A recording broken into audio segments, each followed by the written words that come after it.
Okay, good morning, everyone. Welcome to today's Moldex3D webinar. The topic today we are going to talk about is the improving part quality with hard-runner analysis. I am Marcus Su, account manager of Moldex3D EMEA team. So the contents today will cover first, we will see some common surface defect, and also how can we observe this defect in Moldex3D. Then we will see the Moldex3D hard-runner solutions and also individually the state-of-art pin movement technology. Also, we prepare two customer case study and conclusions at the end. So first, about common surface defects. So here we can see, for example, the wear line and the seam mark. Sometimes we have flow mark near the gate and some stress mark. But most of the defect relate to hard-runner system is the wear line, because we can set up the sequential buff gate and control where's the wear line located. And yeah, so basically if we can adjust the gate location or the sequential gate or the mold temperature, we can do some improvement. For example, the well line, if we can rise up the surface temperature, yeah, we can certain degree to eliminate the visibility of well line. And yeah, stress mark is caused by the residual stress in plastic part. So it will result in something like cracking, distortion, or aggravation of optics part. And yeah, to consider this stress mark, we have to run a physical elasticity analysis, because this caused by the residual stress. So the surface defect in Moldex3D, first the wear line. So for wear line, we can use just the wear line location, and also here show you the wear line sorry, the wear line temperature, because with higher hot melting will make the wear line less visible. So wear line temperature is one index to judge the visibility of wear line. The other result is wear line meeting angle. So we define the meeting angle if 180 degree means the mill is flat without any welding. But for the 0 degree means it's face to face. It will result in the serious wear line. In general, we set 135 to 145 degree as a criteria if it's visible or invisible. But this will still relate to the surface quality, the material, the temperature.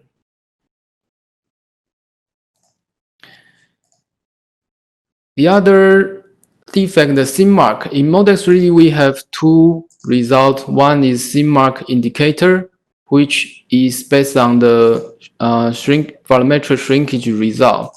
So this result is good at predicting the seam mark in a large area thickness difference.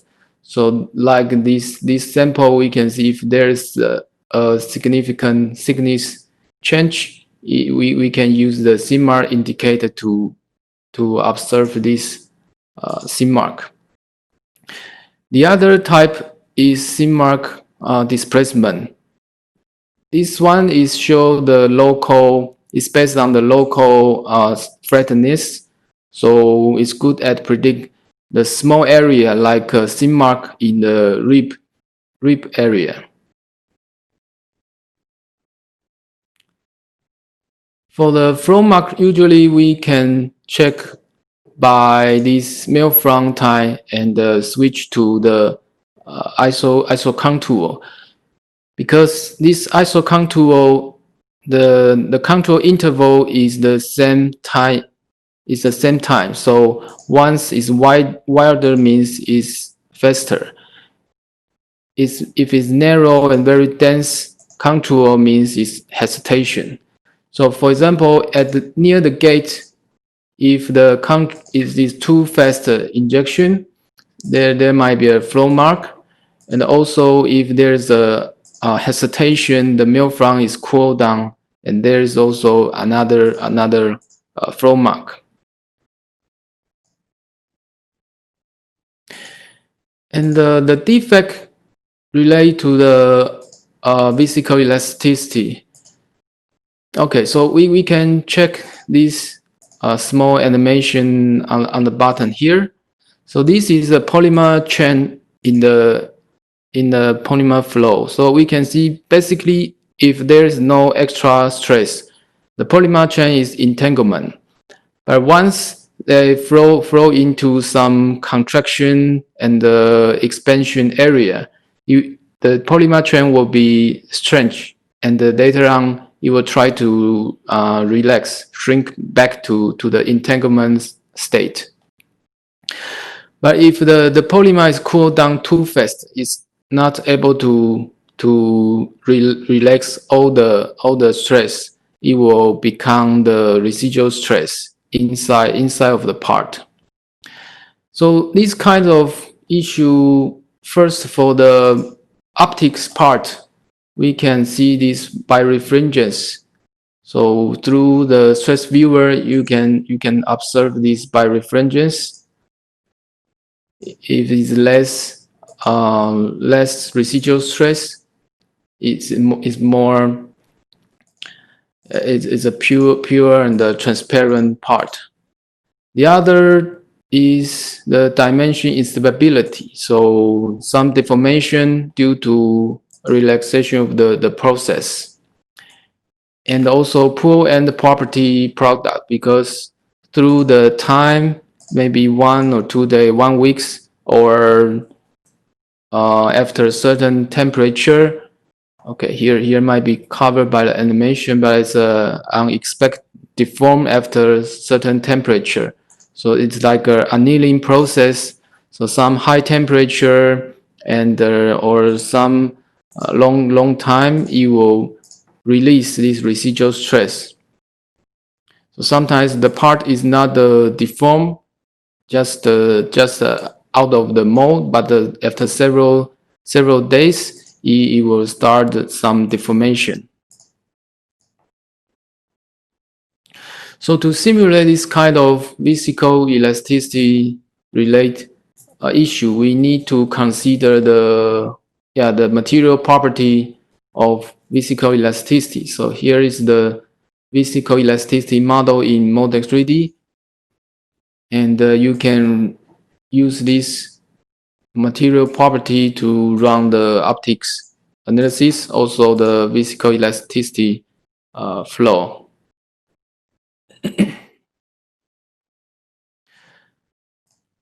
So let's back to Moldex3D. Let's see some hard runner solutions.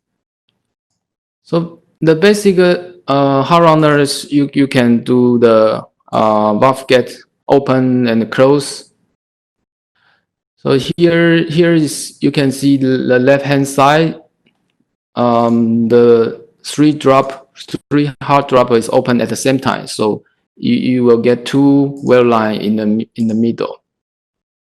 But if we control the valve gate by the sequential wave open from left to right, so this first one is open, reach to the second drop is open, the second one, then the third one. So you can eliminate the well line.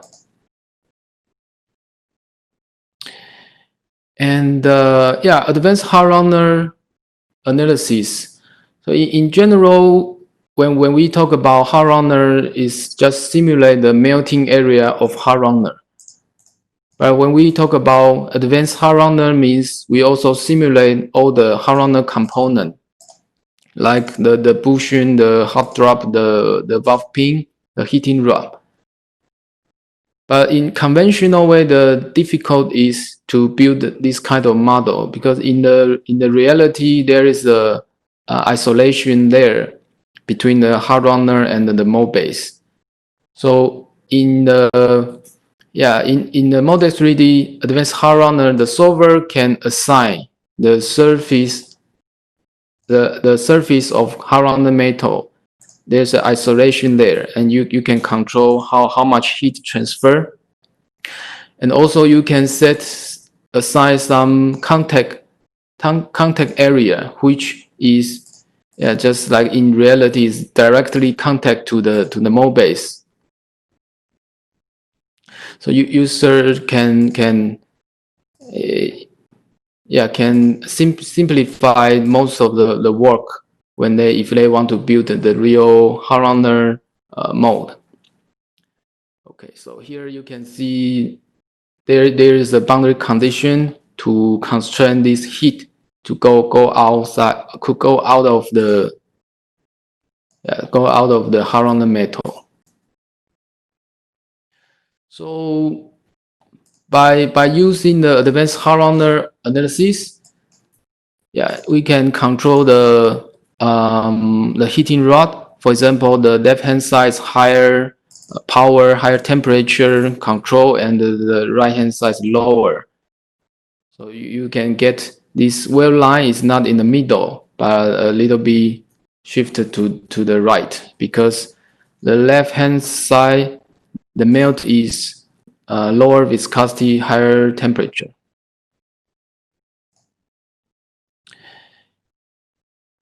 And in the advanced hot runner, we have another state of art technology called pin movement. So the difference is traditional, we simulate the valve gate control by just open, close instantly. But in reality, actually, through some control mechanism, we can slow down, make the pin close and open very smooth. So the control of advanced hot runner pin movement is specify the pin movement profile. It depends on pin's position, depends on the profile. It's not just open, close immediately.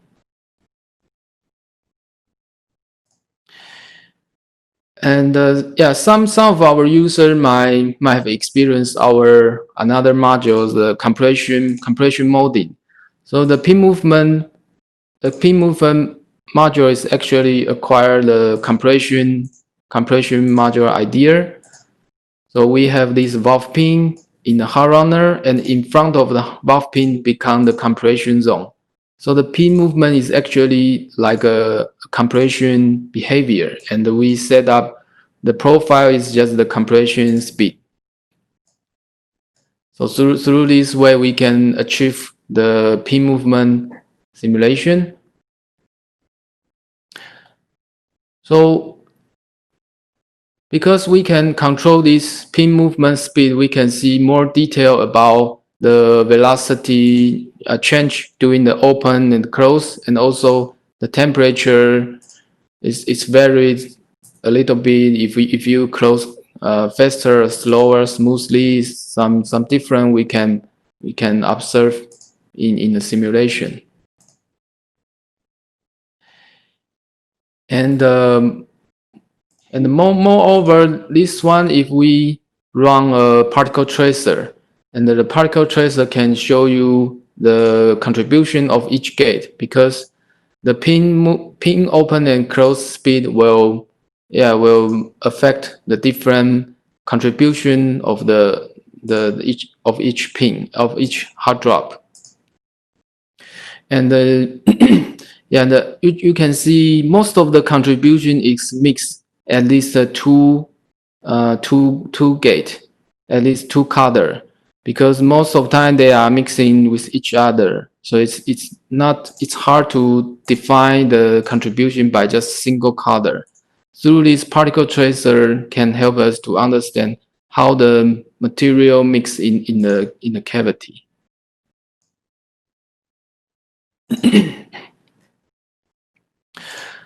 Okay, so let's see more about the current pin movement technology. Yeah, because the most difficult to run a pin movement technology is build the pin 3D model. So we develop this automatic 3D mesh generation of pin movement simulation. Sorry. So user can just define the runner system by line, and the mesh kernel can create the 3D solid mesh. And the idea is here we have a line defined. So here is the annular property of the hard runner, because there's a hollow in the center is a pin space. Then the mesh kernel will generate the 3D mesh, including this pin structure. So this pin is not have a geometry before. It's generated by the mesh kernel. So let's have a look for how this model automatic 3D mesh pin movement model. So let's have a close look around the pin. So here is we use the annular attribute of the hard runner, and the state of the hard runner is the fully open state.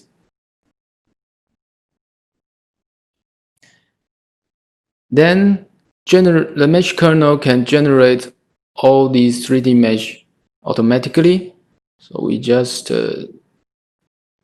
to chisel around this hot drop to see what is the exactly. Okay, so you can see actually the mesh kernel is trying to build all the space in front of the pin as the compression zone, the pin movement zone, and to run this pin movement behavior. So just to be careful, just not make the hard runner size smaller than the pin. Otherwise, the automatic mesh generation will fail. And Moldex3D support 4 types of control the valve pin open close by the timing, and the timing after the VP switch, and fill volume and the flow from by a side node. And the 2 type of profile for the pin action. One is the velocity versus the shock position. The other one is shock position versus time.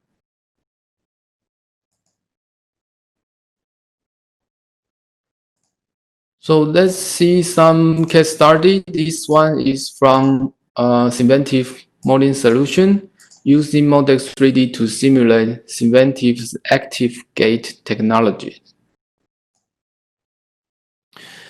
So here it shows you some common defect, like this one is a pressure transition mark on the unpanned part. So you can see these marks. And even if this is a pan drying, after pan drying process, you can see the reflection mark.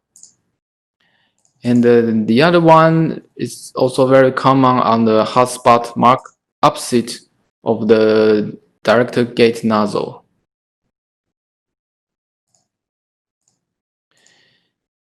And the case study part is the pillars.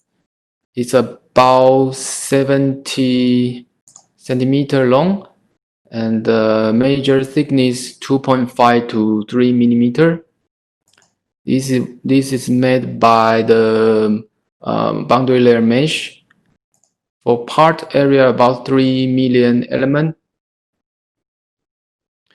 So the rounder layout, each one cavity has 2 drop, and the sequence is drop 1 and 3 open at beginning. Then when they reach drop 2 and 4, drop 2 and 4 will open. Material is a polypropylene. The process condition, filling time 9 seconds, melt temperature 215 degree, and mold temperature is 55 degree. So we have two process condition. First one is a faster open. So numbers 1 and 3 is open at 0 second at beginning. And number 2 and 4 is open at 6.35 seconds with full speed. So you can see the profile is open with full speed. And the other process condition is a slow open. So still 1 and 3 is open at 0 second. But for number 2 and 4, we set a ramp profile before it open. So the first one, faster open, we can see the melt front here. Yeah, it's an uncontrolled flow front. Just after the melt reach the hot drop, these 2 hot drop is open immediately. So you can see the melt front is very unsmooth. This is also the cause of the stress mark, because the velocity has varied too much in the cavity. So here you can see it's very wild iso contour of melt front time, means it's very high speed once it reaches these 2 drop. But if we have the slow open, the well controlled valve pin, we can see, yeah, it's very smooth.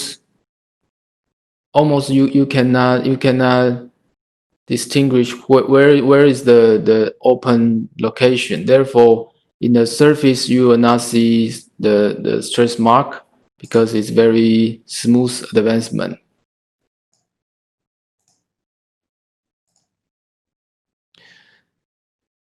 And yeah, here I'll show you some other example.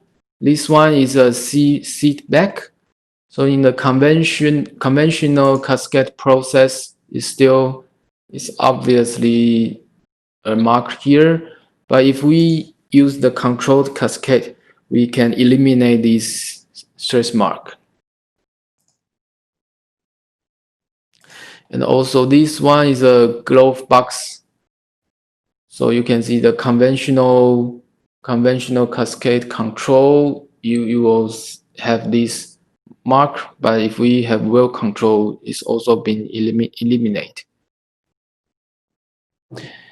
And a door panel, here is the stress mark, and here almost it's not visible if we have this controlled process. Okay, so in this case, we use the sequential valve gating. But in general, if you just open, close immediately, you can lead some costly defect, because you only know after the mold is produced. It's too late. It's possible to identify the potential problem with simulation, and using this pin movement, it's possible to tell if the issue can be solved by using the pin control. The second case, this one is from the HRS flow, the ingress HRS flow. predict and solve stretch mark on product's cosmetic part, cosmetic surface. And yeah, this part is a spoiler. There's 5 gate in this side, and we'll try to find out the optimized valve pin profile, because currently we can see this obviously flow mark. In this case, we also run the residual stress, flow induced residual stress.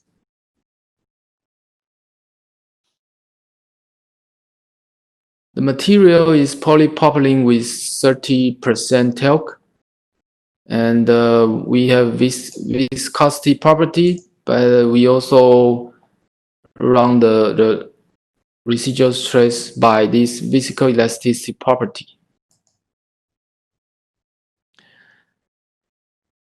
So yeah, here's the full feeding system. We can see there is 5 drop. The structure 3 is open at the beginning, and when we reach number 2 and 4, number 2 and 4 is open, and till number 1 and 5, you will open number 1 and 5. So this also, the concept is to eliminate the well line. Okay, so yeah, this spoiler size is about 126 centimeter. Average thickness 3 millimeter. We have 5 hot runner nozzle, and each of them has this cold runner to connect to the part. So we will focus on filling analysis and estimate the physical elasticity in filling. Okay, so here is 2 process. The left one is the standard sequential valve gate. So just open immediately and close immediately. And the right one, you can see this very smooth profile. It's a controlled sequential valve gate. It's open smoothly and also closed with the ramp profile. From the flow rate gate, we can also see, yeah, if we open instantly, this flow rate of the gate will be, yeah, very high and going down. But if we make it smooth open and close, at the beginning it's a little bit flow back, but later on it will become very smooth.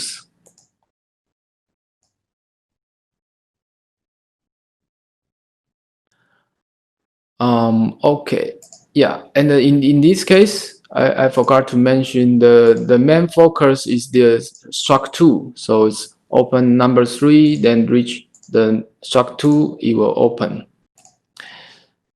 So first we can check the flow induced residual stress result. This one is the original, the faster open sequential valve gate.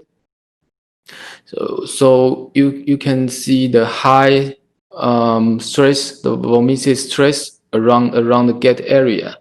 But if we make the profile smooth, yes, actually there is no vorticity stress can be observed around the gate number 2. But there is some here is from gate number 3, the middle one.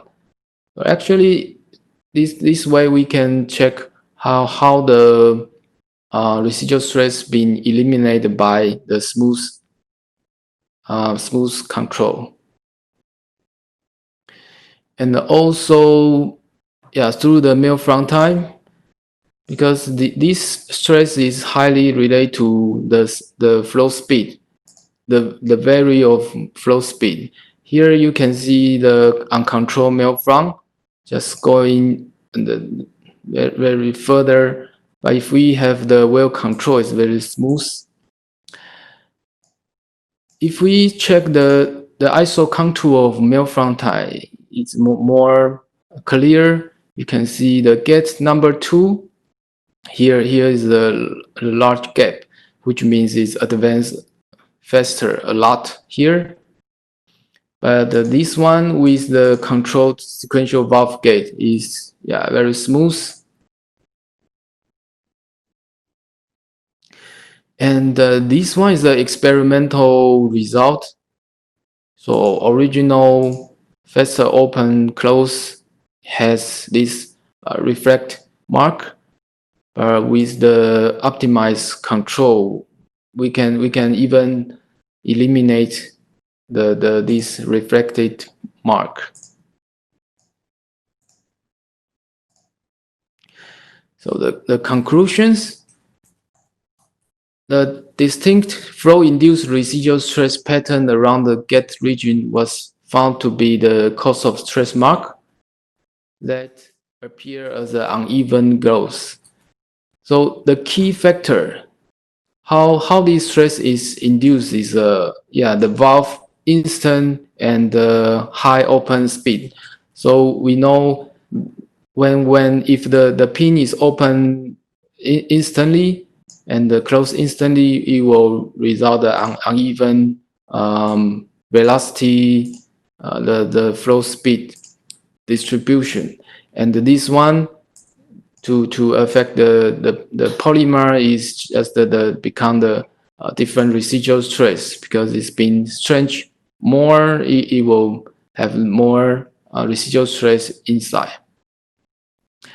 The simulation software could successfully conduct the pin movement analysis at variable speed. So through the simulation, you can simulate different speed pin movement control, which is we are not able to simulate by just the traditional open and close hard runner simulation. So the insight of how the stress mark was generated could be understood through the simulation result for proper handling to solve this defect in actual production.